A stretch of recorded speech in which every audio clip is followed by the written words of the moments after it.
समस्त भाई भौणी मानक नमस्कार। प्रेस दलर भाई भौणी माने आसंतु आज आम देखा ईश्वर जीवंत वाक्य आदि पुस्तक अध्याय 35। आज आम देखा 11 रु एठारे लिखा जाउछि भाई भौणी माने कि परमेश्वर तांको आहुरी कहिले आमे सर्वशक्तिमान परमेश्वर तुमे प्रजावंत और बहुवंश हुओ तुम ठारू एक गोष्ठी बरं गोष्ठी समाज उत्पन्न हेब पुणी तुम कोटि देशरू राजागण जात हेब। देखंतु एठारे आमे जितले देखु अच्छे एठारे जितले कौन होछि भाई भौणी माने से परमेश्वर एठारे याकूब को दर्शन दे अछंती एवं से तांको नाम को सेठारे परिवर्तन करि अछंती कि तुमरो नाम कोन हेबो इस्राएल हो बोली पुणी से कोन करू अछंती तांको औ एवं बेसी परिमाण रे आशीर्वाद दे अछंती एवं कहू अछंती कि परमेश्वर कहउछंती सर्वशक्तिमान परमेश्वर आमे तुमे प्रजावंत और बहुवंश हुओ तुम ठारू एक गोष्ठी उत्पन्न हेबे बरं समाज उत्पन्न हे बोली करी एठारे कहउछंती एवं तुम कोटि देशरू राजागण जात हेबे बोली से परमेश्वर एठारे कहउछंती।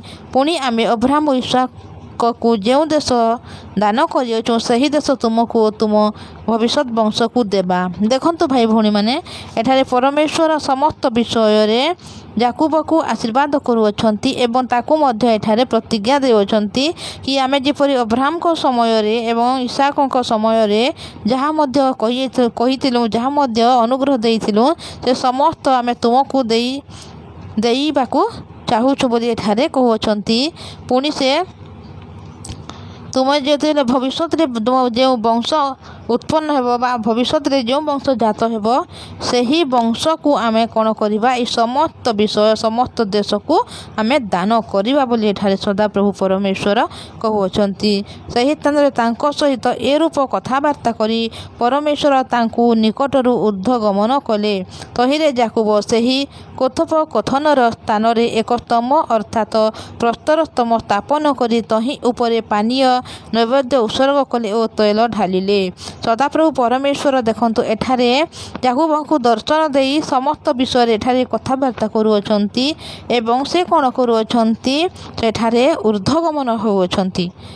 तेणु से जो जगह से माने कथोपकथन करथिले से स्थान रे गोटे स्तंभ को से कोन करुअछंती रखुअछंती माने प्रस्तर गोटे को से जगह कोन करुअछंती याकूब स्थापन करुअछंती एवं तांको ऊपर पानी नैवेद्य उत्सर्ग करुअछंती एवं सेठारे तेल मध्य ढालुअछंती। पुणी याकूब परमेश्वर को सहित कथोपकथन स्थानर नाम बेथेल रखिले।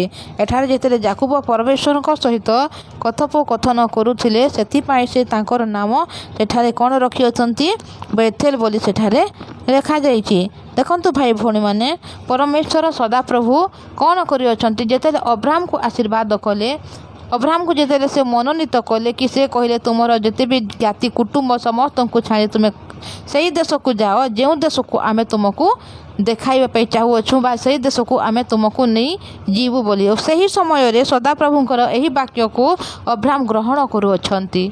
से चलुवा समय रे से शैतान द्वारा धरा जाउछंती निज चिंता निज जेते बेले चिंता द्वारा धरा मध्य जाउछंती निजर विचार द्वारा धरा मध्य जाउछंती निजर परिस्थिति द्वारा धरा मध्य जाउछंती किंतु सदा प्रभु परमेश्वर से केबे मध्य अब्राहम को से परित्याग करि नाहंती।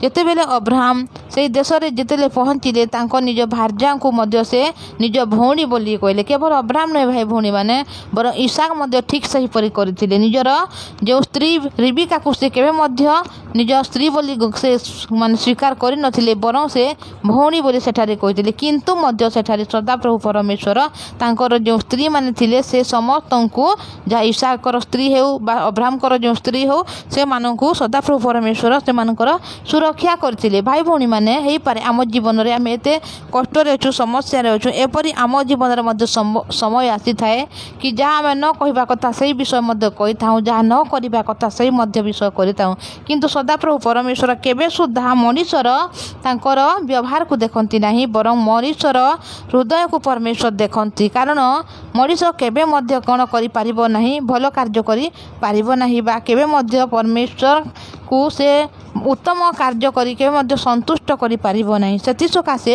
ସଦାପ୍ରଭୁ ପରମେଶ୍ୱର କେବେ ମଧ୍ୟ ମଣିଷର ହୃଦୟକୁ ସେ ଠିକ୍ ଭାବେ ଚିହ୍ନି ପାରିଛନ୍ତି ଭାଇ ଭଉଣୀମାନେ। କାରଣ ମଣିଷର ହୃଦୟରେ କେବଳ କୁଚିନ୍ତା ବାହାରେ ଏବଂ ମଣିଷର ହୃଦୟ କିପରି ସେ ବିଷୟରେ ମୁଁ ଟିକେ ଆପଣମାନଙ୍କୁ କହିବା ପାଇଁ ଚାହୁଁଅଛି। ଦେଖନ୍ତୁ, ଏହା ଲେଖାଯାଇଅଛି କି ଆଦି ପୁସ୍ତକ ଅଧ୍ୟାୟ 6:5 ପଦରେ ଲେଖାଯାଇଛି କି ମଣିଷ ପ୍ରକୃତରେ ଜଣେ କିପରି ଅଟେ। ଆମେ ଯେତେ ଉତ୍ତମ କାର୍ଯ୍ୟ କରୁନା କାହିଁକି, ଯେତେ ଭଲ କାର୍ଯ୍ୟ କରୁନା କାହିଁକି, ଯେତେ ମଧ୍ୟ ଆମେ ଭଲ ମଣିଷ ବୋଲି ନିଜେ ଭାବୁନା କାହିଁକି, କିନ୍ତୁ ପ୍ରକୃତରେ ମଣିଷ କିପରି ଆମେ ଯେତେବେଳେ ଆଦି ପୁସ୍ତକ ଅଧ୍ୟାୟ 6:5 ପଦରେ ଦେଖିବା, ସେ ସମସ୍ତ ବିଷୟ ଏଠାରେ ଲିପିବଦ୍ଧ କରାଯାଇଛି। ତ ଆସନ୍ତୁ ଏହି ବାକ୍ୟକୁ ଆମେ ଟିକେ ଦେଖିବା।